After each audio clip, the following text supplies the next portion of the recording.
Madrid, 1869.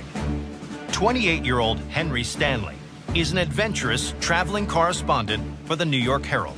He had a reputation for being totally fearless.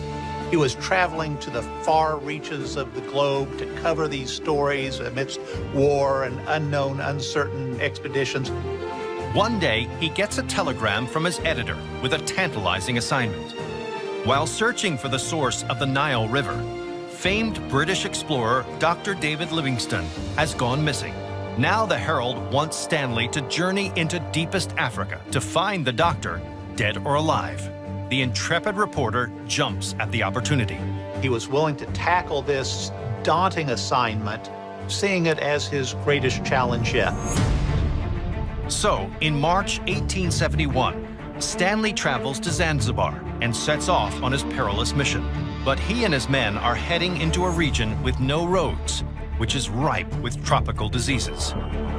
Several weeks into the expedition, Stanley contracts a severe case of cerebral malaria, and he finds himself increasingly overwhelmed by the enormity of his undertaking. He talks about this unknown, seemingly unconquerable wilderness before him, and he admits that at that point he actually considered committing suicide. But somehow, he manages to keep the expedition on track. And on November 10th, he and his men reach a tiny trading village on the banks of Lake Tanganyika. There they discover a frail-looking man sitting in the mud. Extending his hand, Stanley delivers a simple query.